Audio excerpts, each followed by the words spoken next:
We've got no time to feel sorry for ourselves, ladies and gentlemen. We've got to lick our wounds from Monday night, and we've got to head up north to Elland Road for a Friday night kickoff where we meet Leeds United in the Premier League. So, joining me to discuss these matters, Charlie, how are you, sir? Not too bad, my friend, not too bad. I recently found out the pitfalls of building a nice new man cave out in the garage in the middle of winter. It's not in the middle of winter yet, is it? It is pissing down when I went to get my cup of tea. But other than that, all good. How are you, mate? Yeah, not bad, not bad. Still trying to make sense of a lot of what happened Monday night, but I think I'm probably sort of banging my head against a brick wall with that one. Yeah, well, I'm trying to embody the good old days when my champions mug reminded me that we did have a bit of success at one point or another. It was a long time ago.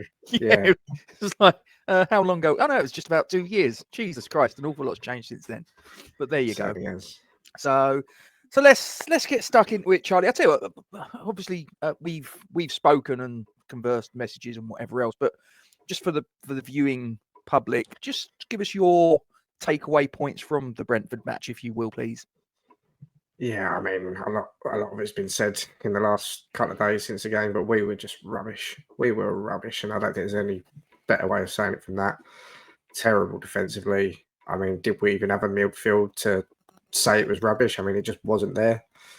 And just, I don't like to bash Callum. I was about to say Callum Wilson then, forget he exists. Don't like to have a go at the youth players, Callum Marshall, but if I didn't know he was playing, I would have forgot he was in there. I mean, I don't remember him doing anything the whole game. Possibly not his fault, but it's just the observation from the night. I think, yeah, I mean, I was pissed off Monday night, a little bit angry, so to speak, but as you heard from my 4-minute long voice note saying it was bloody awful. But I still don't think anything's really changed since then. I still think it was rubbish. I lost a lot of hope for the rest of the season Monday night, and hopefully, look, I've always been for the last few weeks, for the last few months, I've been like, we'll be all right. We'll be all right. I don't think we'll be in trouble. Very quickly after Monday, or during Monday's game and after Monday's game, I was, oh shit, we're in big trouble.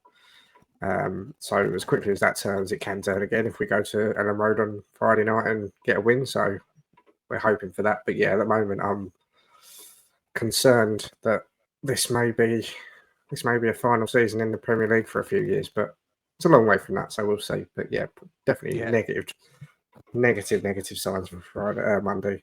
Yeah, I think the only positive I can take out of it is that there's still 30 matches and 90 points on offer. So, if we get our skates on, we can still win the Premier League, right?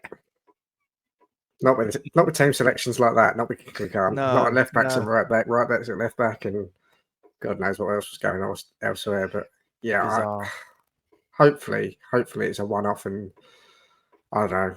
Nuno took too many happy pills on Monday night that he just sort of lost his head. But yeah, if we start seeing a pattern of doing some crazy ass shit that clearly isn't going to work, it's not going to be long before me and a lot of other fans will say, well, actually, didn't particularly want you in the first place. You need to sort your shit out, otherwise I'm not going to want you anymore. Not saying that's where I am now with him, obviously. It's been 3 games or whatever it's been. But, God, we can't be seeing stuff like we saw on Monday night very often, otherwise I'm going to start to lose my patience with it. Yeah, absolutely. Right, let's get into the Leeds preview. So, first things first, Charlie. So, what are your thoughts on Leeds United? What are your thoughts on what Daniel Farke has done with them so far in the Premier League? I mean, obviously got them promoted from the Championship last season, fine, no problem. But what have you made of them this season? I think there's been some good signs. If I'm quite honest, before a ball was kicked, I heard them was going down. I think there's a lot of frailties with the squad. I'm not a fan of their front line. If I'm honest, I haven't seen a lot of that Okafor, who's obviously had a couple of good games. Not the most recent one, but a few before that. I think he's had 2 or 3 good games. But when Dominic Calvert-Lewin's your big striker signing, I think, well, who are we to speak? I think, ironically. But I wouldn't have wanted Dominic Calvert-Lewin at West Ham to try and save us. So I'm guessing that's probably how Leeds stands for. I don't know, but yeah, I didn't have a look. What if I'd have offered you that? I'm playing devil's advocate here and being very mischievous. What if I offered you you're the West Ham manager, and you can have either Callum Wilson and Nicholas Fulkrug or Dominic Calvert-Lewin. Now or 2 months ago? Now. Fully fit, of course. Yeah, I mean... in inverted commas. Well, does fully fit mean Callum Wilson still can't last any more than 30 minutes? Yeah, they're all much of a muchness to me. I think I get to play the game. You're probably right. I probably would take Calvert-Lewin, but I'd have no more faith that he was going to score me more than 5 goals this season and stay fit for 3/4 of the season. I don't think any of them 3 fit in that category. So yeah, I'm not a massive fan of the front line, but seems done some good business in midfield. Back line solid. Before the season was kicked, I thought Farke would be the first to be sacked. Obviously, that was the first to leave was Nuno, wasn't it? So that bodes well. Might be the next to leave as well at this rate. But no, I mean, where are they in the league? I was just looking over. They're 16th. After 8 games, 8 points. I think they'll be pretty much on track with where they want to be at the moment. So, well, saying that, I think Hammers Chat videos have said Leeds, or it might have been Gio's videos, Leeds fans were quite optimistic about their season. So maybe they wouldn't be happy with 8 from 8, but I think it's a fairly decent start from a newly promoted team who were thinking about sacking their manager in the summer. Well, that's it. I think Daniel Farke doesn't exactly have a brilliant track record when it comes to being in the Premier League. He has a great track record of getting teams out of the Championship and into the Premier League, but keeping them in there not so much. And but he's like you say, they're averaging a point per match, which and look, I know football doesn't work like this. It's not a sort of like a straight line. It can be sort of like ups and downs. But at the minute, they're averaging a point a game. So if they get 38 points this season, I think that gets you safe. Yeah, just about. I've not. If someone was to offer me 38 now, well, based on the last few results, maybe I should take it. But I wouldn't be snapping your hand off for it because I don't know. I just feel like this season could be one of them ones where it's quite a high points requirement to stay safe. I think a lot of the lower teams are getting points here and there, maybe aside from ourselves and Wolves. Obviously, the newly promoted teams are doing pretty well, Sunderland more so than both others, but even Burnley obviously got the win against Leeds. So yeah, if someone offered me 38 points now, would I take it? Probably not, because I'd be a bit concerned that might still be a bit touch and go. But at the moment, we're lucky to get another 3 points, let alone 38. Yeah, I think beggars can't be choosers at the minute. I think if you offered me, because we're on 4, so if you offered me another 34 points in what remains of the season, I think I'd go on then. We'll roll the dice. We'll take our chances that that's going to be enough at the end of the season. Because at the minute, I don't see that we're on current form. I have to say that, look, things can change. Players can hit form. We can get injured players back, and they might hit the ground running. And maybe we make a signing in January. I mean, if you believe that Ivan Toney's plausible, I don't. I'll say that straight. Do I think that Ivan Toney's coming to us either on loan or as a permanent in January? No, absolutely not. I think that he will have... I think if I had to put money on him going to a club, it'd be Tottenham, because obviously the connection with Thomas Frank, the fact that they can offer Champions League football, he's not going to come here, seriously. And I think he's on about 600 grand, so between 400 and 600, depending upon the reports I've heard. 400 and 600 grand a week is what I've heard he's on, somewhere between that sort of realm. There's no way he's coming here, because he's not going to get anything like that. No, and I'm no expert on UK and Saudi Arabia tax law, but from everything I hear or see, read in the papers and whatever and websites, he's not been out there long enough to get himself away from the UK tax laws. So if he came back to the UK before being back out there 2 years, I'm sure he's liable to pay a sweet, with long enough into the video now, with a sweet fuck ton of money in tax owed. So I don't see why he would come back to the UK at all. I think it'd stick it out there another 6 months, get your non-dom status or whatever it is, and then come back next year if you want with a bucket load of money. So yeah, I think it's a very easy link in a World Cup year. Do I think it happens to anyone? No, not really. Maybe I'm not the same mind as a footballer when it comes to money, but I wouldn't be giving up millions and millions of pounds just to play football in a different country. Yeah, let's Certainly not get for West Ham anyway. Yeah, I was going to say, yeah, no chance. Let's get into some team news whilst we're sort of going through the topics. So I'm looking here on, I've got both the Premier League website and Who Scored as my resources. And according to what I can see, for Leeds United, Harry Gray is listed as being out, and Wilfried Gnonto and Noah Okafor are listed as being doubtful for the game. To be honest with you, I mean, whenever I've watched Wilfried Gnonto, I think he's an absolute pest, and I actually like. I mean that in a nice way. I think he's the sort of player that I'd like to see in my team. A bit of a menace. As far as West Ham are concerned, listed here as doubtful or missing. I think you can put your mortgage on Nicholas Fulkrug being out. He's down on Who Scored as doubtful. I think the chances of him being available, I think it's somewhere between slim and none, and slim left town. George Earthy, but I mean, is he really a first team squad player? I'm not so sure. And obviously, he's out for a few more weeks anyway. Yeah, and Dinos Mavropanos, which probably, for those observant people that have been watching, might have seen my starting 11 flash across, and we'll get back into that shortly. That's, and also I do have doubts, and it hasn't been listed here, and I haven't seen it confirmed anywhere or another, but we have to mention it. Back end of the game on Monday night, Somerville was limping, and it would not shock me if he's missing for the game on Friday evening. So that being said, Charlie, who's the opposition's key player? Who's the one you fear? Ooh. I mean, I don't know why I'm surprised. I really should have been expecting that question, given the fact you asked me on every preview that we do together.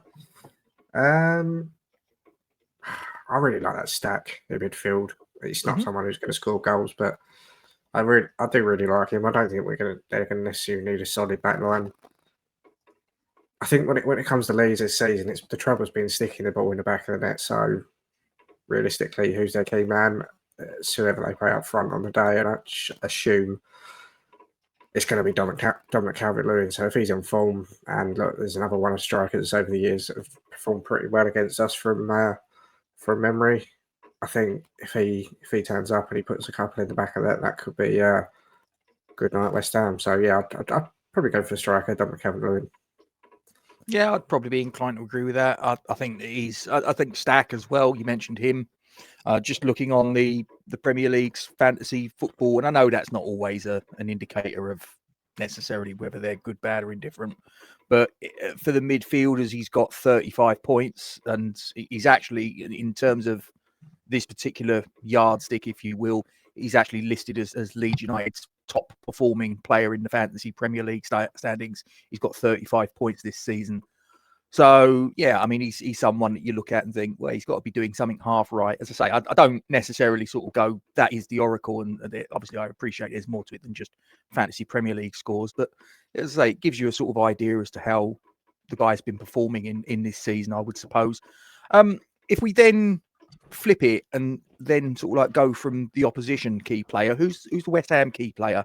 Or have we got one? I mean, our best centre back in inverted commas is out injured, and who'd have ever thought I'd have said, when we was lifting the Conference League trophy just over 2 years ago, that fast forward to now, and I'd be saying our best centre back is Konstantinos Mavropanos. You'd have probably looked at me and gone, "Fuck off!" But here we are. I mean, it probably shows up the situation we're in.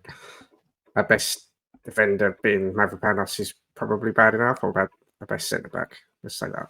Best centre back is Mavropanos. I don't think there's any doubt about that at the moment, which probably paints a picture of how bad our defence is at the moment, certainly centre backs.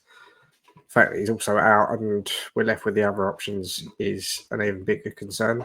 In terms of our key player, I think someone in that midfield has got to turn up, because I don't think we've seen a good performance from a midfielder for weeks. Chelsea, Paqueta, maybe, was the last one. So there's any number of people I could choose. We need defence to turn up. We need some presence in midfield, and we need someone to put the ball in the back of net. So if I was going to go an individual key player, possibly go back to my choice from last week, but then am I even going to put him in the starting 11? No, I'll go Jarrod Bowen. Someone's put the ball in the back of the net, gets a goal, because we didn't look like scoring at all on Monday night. So, I thought he looked quite poor. Well, I thought they all looked poor. I don't think there was a single good player. I think a lot of... Somerville. Yeah, I've seen a lot of people say Somerville was all right. I think he made a lot of bad decisions. And just because he was probably the brightest spark and he tried to do a bit of running and he had a bit of pace about him. Yes, doesn't mean he had a good game. A decent game. Not necessarily. I think it's for a Premier League player and a Premier League player he's not just coming off the back of an injury now. He should be up to speed. Yep. There was 2, 3, possibly 4 decisions that really wound me up from Somerville on Monday night, just holding on to the ball far too long. Does he remind you of anyone? It doesn't until you say it now, and then I'm going to never forget it. Am I? Go on. Ben Rama. Yeah, he's got a bit like Anderson as well. Now you say it, a bit of Anderson about him. Yeah. He's got to get his head up and get the ball passed off earlier. But yes, I think maybe I've got a bit of a beam up on it about Somerville that I'm not giving him credit for the good bits he did. But I think there was possibly 2 opportunities where if we passed the ball a little bit earlier, we might have had a shot on goal. And who knows, maybe we don't get ourselves in a position where we don't score and we lose 2-0 that could quite easily have been 6. So yeah, probably bright spark, but I don't know. I wasn't overly keen. Sorry, what was the original question? Who was the West Ham key player in your opinion? If we're going to get some sort of positive result, I think it is Bowen. Yeah. If he turns up and he somehow scrapes out a goal, 2 goals, then maybe we got a chance. Ultimately, is there anyone else you see putting the ball in the back of the net at the moment? Maybe a shit ass Thomas Soucek header for the back post or something, but even the corners or anything like that don't look like they're anywhere close to causing trouble at the moment. So yeah, we can go through my team, but I wouldn't even have him in the team. Certainly not centre back. Yeah, I don't like it. I've pressed pause. I don't like this team, Charlie. But I just let me anything we could do.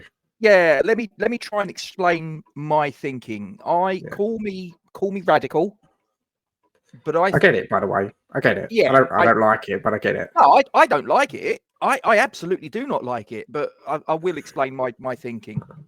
Call me radical, but I think that for fullbacks, you have them on the orthodox flanks. Because for me, that decision, I know it's terrible, isn't it? Look, that decision the other night just deprived us of any width. I understand that in modern day, wingers are not wingers like old school wingers, where they'll take the fullbacks on the outside, get crosses in. Okay, you had a right foot, you would have a right footer on the right, you would have a left footer on the left. That was the old ways. The modern way of playing football, they've switched, and now the width has to come from the fullbacks bombing on. Okay, but when you've got the fullbacks also on the wrong flank, so to speak, that's the width gone, right? That's gone completely. So I would have El Hadji Malik Diouf on the left, and I would have Aaron Wan-Bissaka on the right. I know it's radical, but I think it could work, Charlie. I really do. I seriously don't want to see Kilman and Todibo in a claret and blue shirt again, Charlie. They're fucking abysmal. I was hoping that maybe Todibo had shown something to Nuno in the international break, that maybe he's changed his attitude, that maybe he's sort of like a changed man, whatever. I didn't see anything different. I thought he was lackadaisical. I thought he looked lazy. He looked slow. He looked unfit. Just all of the things that we've leveled against this guy for over the last year. And Kilman, that first goal. Oh, God, yeah. Yeah, exactly. Well, that ball that dropped over the top, I thought he was auditioning for Strictly Come Dancing, and I thought he was doing the can-can. I'm like, why is he not fucking gone for it with his head? Again, you're a 6'4" Premier League defender. You've got a ball that's dropping over, sort of like over your shoulder. Fucking get your nut on it and get it into the stands. Play it away. Oh no, I'll just sort of like let it drop over my shoulder and oh shit, I've missed it. Oh dear. I was like, what the fuck is he doing? He was playing the attackers on so often as well. He was 5 yards behind the hole. The other three in the line, whoever it was, and whatever way, which way round, right back to the left and whatever. The other three generally were in a decent line, but Kilman seemed to be 5 yards behind the line every single time they come forward. I'm like, what are you doing? Yeah. No, I don't like it, but Mavropanos can't play. I don't want to see those two chumps in a claret and blue shirt, quite frankly. If I see him again in a claret and blue shirt, it'll be too soon. So I've decided to draft in Brighton's 5th choice centre-back in Igor Julio. And look, is he would, I think he could do a job at centre-back. I do. Because I don't think you need the legs that you need at centre-back. You don't need to have the legs that you do in midfield at centre-back. You just don't. That's why players, as they get older, you tend to find that they drop further back as they get a little bit older and their legs start to sort of go on them. So you find a lot of the time midfielders end up playing as centre-back or full-back, whatever. So I would give it a go. I'd say I'm not in love with it, Charlie. I'm really not. If Mavropanos was fit, then he would play there, and I'd probably have Soucek as a bench player. But I don't want to see Todibo or Kilman playing there. I just don't. I think they're both like. No, as I say, I don't want to see it, but I get it. I've heard lots of people this last couple of days suggesting have Soucek at centre back. Some said Magassa at centre back. I think between them, they've played probably about 2 games at centre back in their whole career, from what I can tell. I keep hearing people say Magassa's played as centre back before, but I can't see any evidence of it. Hang on, sorry. Got the hiccups and the cough at the same time. So yes, I want to do something different at centre back, and before I see it on the screen, I was in agreement with Igor. I've never seen him play, so I can't say I've got too much confidence or fear it so much. I mean, a lot of people who have seen him play aren't exactly complimentary of him, but could he do worse than Kilman? I guess maybe. We'll see how it goes. But yeah, I would have Igor in there as left centre back, but I would begrudgingly, for lack of better options, keep Todibo in there for now. Obviously, we don't know how long Mavropanos is going to be off back, but yeah, visions of you may not need the legs in terms of stamina and getting across, moving around the centre of midfield for a defender, but I don't want to see Soucek one-on-one defending against Dominic Calvert-Lewin, or worse even, I think it's Aronson or Harrison, the wingers, or whoever they've got. If one of them gets in behind him, whoever it is from Leeds, they're gone because he's just not catching anyone. Yeah, maybe he's got it about him to be a bit of a Craig Dawson type centre back, just bullet header out of the box and clearer lines. But I don't want to see him in the team at all, to be honest. I didn't want it before Monday night. Saw exactly what I was expecting to see from him Monday night, and yeah, really nice guy. Bit of a cult hero for West Ham, but I'm done seeing Soucek struggle in the Premier League now, if I'm honest. So yeah, I would, for lack of better options, put Todibo in there next to Igor and see how they get on. Fair enough. Moving into midfield, I've gone for a midfield 3. I've gone with Magassa at the base, and I've gone Potts and Fernandes just ahead of him. Now, I will say this. I know that it's £40 million once all the clauses have been activated, so it's not, strictly speaking, we've spent £40 million on him. But I have not really looked at Fernandes and thought that he's anything close to resembling that price tag. I appreciate he doesn't set the price tag. I understand that. But I think we've overpaid for this fella, because I'm not seeing what I think we should see from a player with that price tag attached to him. But having said that, I think I'd give him the game against Leeds to try and sort of prove me wrong. He's a young, dynamic, mobile central midfield unit. Of those 3, I think they're 21, 22, 20 years of age, whatever. So they should be energetic. They should be covering every blade of grass for me, which the midfield the other night didn't seem to function in that way. So I think that midfield three would be a half decent shout. What would be your midfield composition, Charlie? Yeah, I was having a conversation earlier today, and that was exactly my three personnel-wise in the centre midfield that I would have, just because our defence is so bad. I would have it more of a sort of 4-2-3-1 and have Magassa and Potts just sitting and shielding and trying to give a bit of protection to that defensive unit. I think Potts seems to be, from the limited time we've seen both of them, to be honest, but Potts seems to be the more comfortable one of the two on the ball. But yeah, perhaps a deeper playmaker type. But yeah, I would have both of them too. Potts and Magassa sitting in front of the back four, trying to get the ball away from our defence and to potentially more creative players, but we haven't seen that for a while. And then I would put Fernandes central in a 10 behind a striker.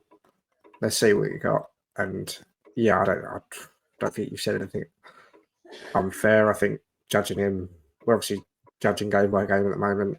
Overall, it's a little bit hard to do after 3 or 4 games, but we do need to start seeing more output from him. I think he looked good at Everton, so I will say that. I think he had a good, decent game when we played Everton away. But just getting him a bit further up the pitch, behind the striker, playing them in balls in between the central defenders, I think maybe that might be a bit of a better position for him. So I would do that. And then, yeah, the question of the front three, what would you go for? Well, again, I've picked this on the basis that I believe Somerville won't be fit. Had Somerville been fit, I'm dropping Paqueta out. I don't think I've seen enough from him for a good couple of games that he could really complain if he's dropped out. And the shame of it is that he started the season really well, scoring goals, getting assists, and all the rest of it. It all seems to have gone wrong, and this may be coincidence. Transfer window closed. Yep. Isn't that a coincidence? Yeah, surprising. Never seen that before, have we? No. So the only reason Paqueta's there is because I believe Somerville will be injured. So, but my front three would be Paqueta left, Bowen right, and I would give Callum Marshall a go. I don't think, and I could be wrong, but I think if 1-0 down at home in a game that you need to get something out of, and you've got about 20 odd minutes on the clock still, you've made 4 substitutions, you've got 1 substitute to go, you need a goal. And you look to your bench and your goals, the only goal scorer you've got to utilise is Callum Wilson, and you bring on Guido Rodriguez. I got to say, I think that Callum Wilson is wasting his time at West Ham, and he's wasting a space on the substitutes bench. If he's not going to be used like in that situation on Monday night, when is he going to be used? I think Nuno's made it pretty clear. He's not going to be used, and that's something just popped into my head as you said that, is because I was thinking, oh, maybe he'll go in January, but I don't know if he can. Did he play a minute for Newcastle this season?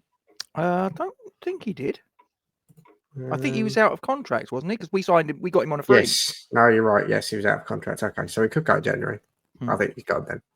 Yeah, couldn't remember if he'd started the season then. No, but you're right, he was out of contract, wasn't he? So yeah, I think he's gone in January in that case. Nuno's had 3 games now to give him a minute, and he's not chose to do so.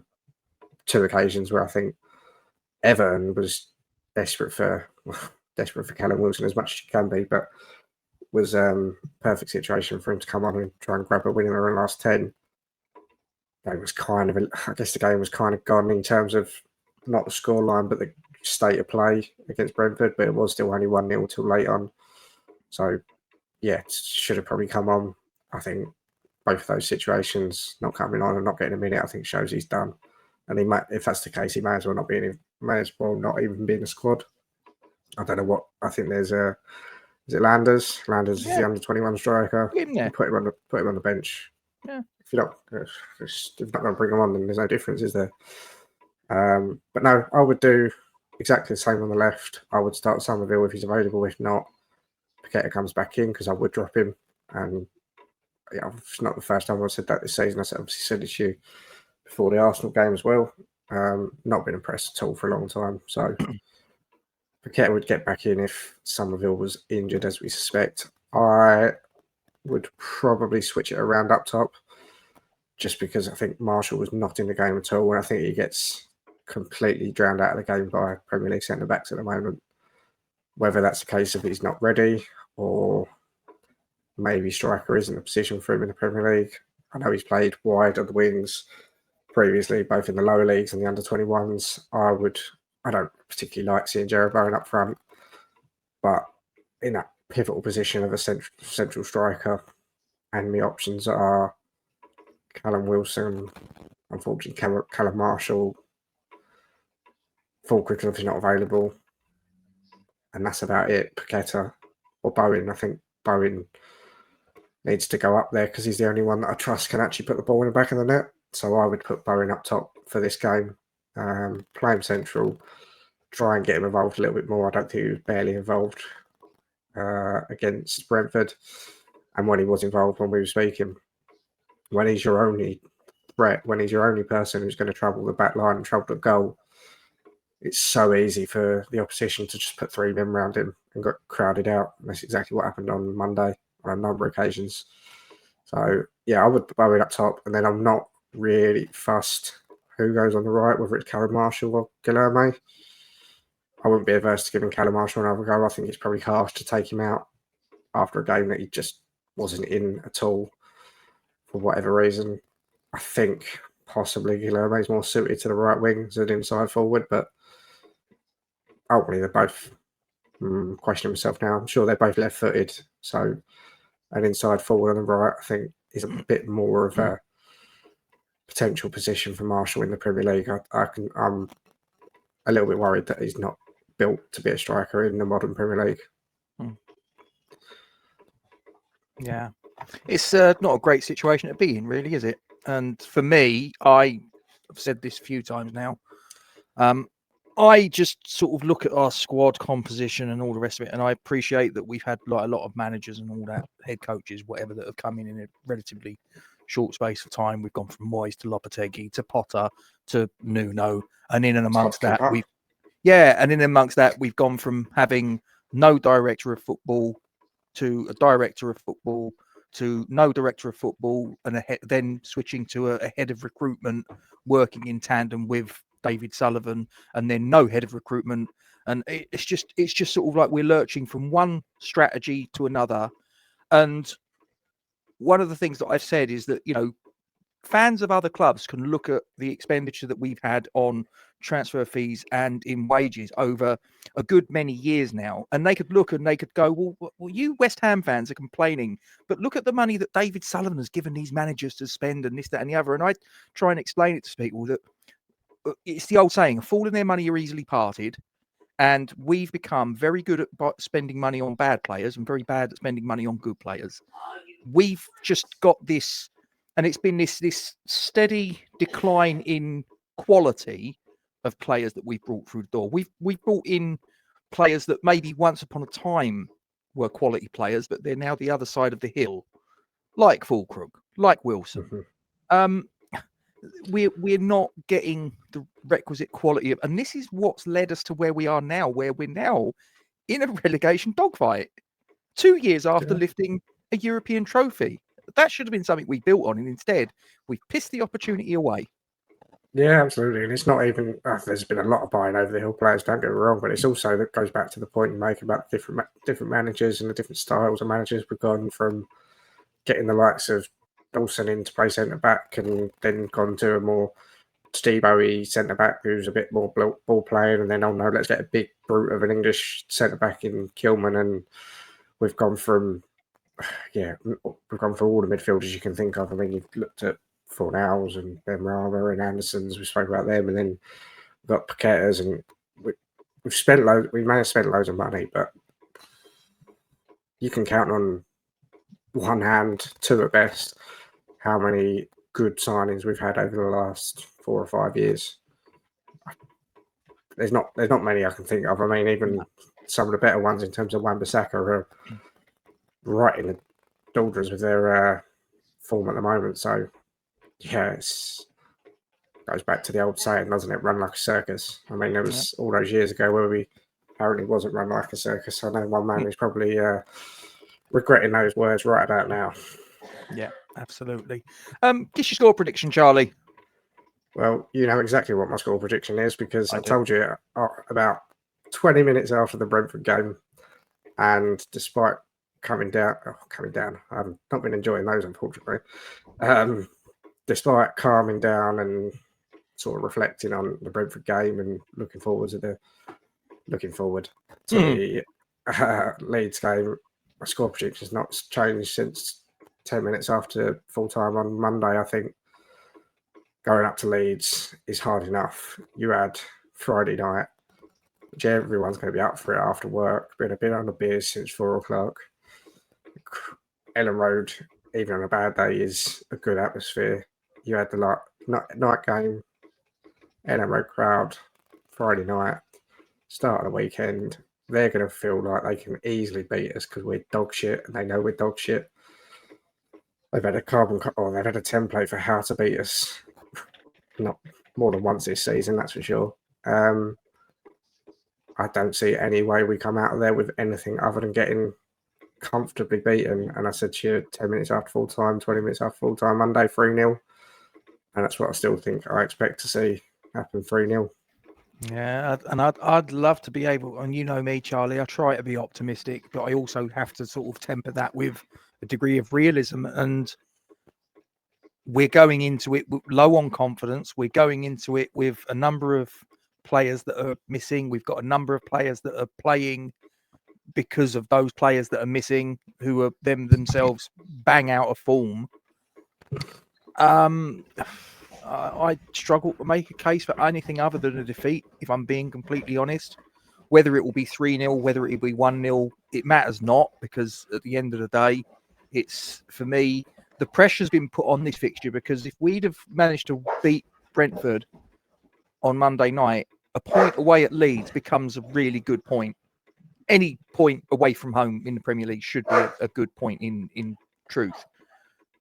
But the problem is that on 4 points after 8 games played, which is where we are right now, we've put ourselves in a bit of a predicament that even if we win on Friday, which I don't think we will, truthfully, we're still behind the point a game sort of average, if you will, which we think would probably get us safe. There's an argument to say that it might be a little bit sort of touch and go, but let's just sort of say 38 points most seasons gets you safe.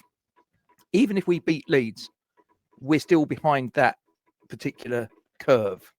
So a point, if we were to get a point, which, like I say, ordinarily would be a good result, only gives us 5 points after 9 games played, which is that's relegation. That is relegation. Yeah, it's still behind the point of game, and by a long shot as well. Yeah. It feels even further behind when you think we got Newcastle next, who just battered Benfica 3-0, and they're going to obviously play this weekend, and then they won't Champions League again next week, I don't think. So they're going to have the whole week before they play us. I don't think there'll be many. The most optimistic West Ham fan would probably not be predicting a win against Newcastle. And then you're talking about, even if we've got a point, 5 points after 10 games, maths is there for you. It's half a point a game. It's that's big trouble to come back to after the international break, even if we somehow manage to beat Burnley. And that's not going to be an easy game. I think, yeah, we're getting ahead of ourselves here, but they're going to fancy it against us. The atmosphere could well be very interesting after a big old march before that game. So maybe we'll see Burnley Mark 2. But yeah, there's a lot of pressure on this game. If we win, it might change a lot of people's minds, including my own, back to the, all right, well, we should be all right. It might take us a bit of a time to get going, but we'll get there in the end, and we'll just about get safety. But I think lose on Friday night, we could be in a hell of a lot of trouble when it comes around to that international break. Yeah, I'm going to go my score prediction. I'm going to go a 2-1 reverse. I don't think it will be 3-0. I think there might be a bit of a reaction, but I don't think it will be enough. Yeah, I mean, I'd like to think we don't see that starting lineup again, but then even so, I mean, Diouf came on, Wan-Bissaka came on. I think we just got worse. Even when we Yeah. went back to a bit more of a normal formation, Paqueta was obviously on there. We didn't see anything from him. If it made changes at half time and there was a bit of reaction, you could see it'll go back to this on Friday and we'll be back to how we was, even though that wasn't great. We'll be back to our strongest team and we'll give it a bit more. Then I might have a bit of confidence, but I just think we got worse. Whoever came on the pitch, and we turned to Greeno Rodriguez in the end, so it got to be bad, hasn't it? Yeah, tells you what you need to know. Any final thoughts before we knock it on here, Charlie? No, not really, mate. I mean, we can have a separate conversation down the line and potentially over the international break where there's not a lot to talk about, but am I that bothered about relegation? If I'm totally honest, probably not. But for the club's sake and for the Premier League fans' sake, we need a win on Friday night. And if we don't, how long we got until people start saying, "Is it time for a new manager?" God, can't keep doing that. But yeah, that's the Premier League. So, okay, well, yeah, we'll knock it on the head there, Charlie. Thanks for joining me on the preview. Always a pleasure. And for you guys watching at home, if you could drop a like on the stream and do all of the usual things, sharing on your social media platforms. Right now, you should be able to see 2 other previous videos that we've done. And in the middle, you've got a little button. If you click that, you'll subscribe to the channel. Thanks very much for watching. Come on, you Irons.